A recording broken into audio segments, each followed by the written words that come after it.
जल्दबाजी शब्द का मैं इस्तेमाल इसलिए करूंगा क्योंकि ये एक निरंतर चलने वाली प्रक्रिया थी। हमारा संकल्प ये कहता था कि 18 वर्ष की आयु पूर्ण करने वाली हर बच्ची, हर महिला उसकी हकदार होगी। और आप जानते हैं कि 3.5 करोड़ के इस प्रदेश में प्रत्येक दिन 100, 200, 500 बच्चियाँ, 1000 बच्चियाँ, आंकड़े मैं एग्जैक्ट नहीं दे सकता हूँ, 18 साल की उम्र की अहर्ता पूरी करती थी।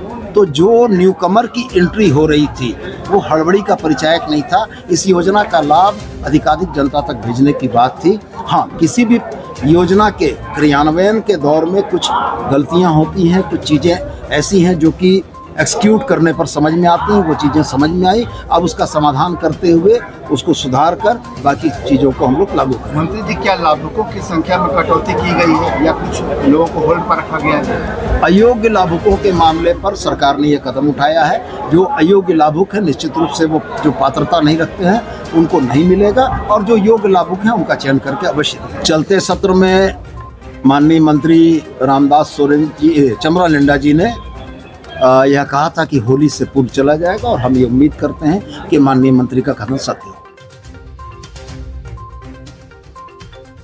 बतौर राज्य के उच्च शिक्षा मंत्री मेरे संज्ञान में भी है, और मैं आपको यह आश्वस्त करना चाहता हूं कि बहुत जल्दी ही इसका कोई एक समाधान निकालते हुए हम शिक्षकों की नियुक्ति वहां पर करने का प्रयास करेंगे।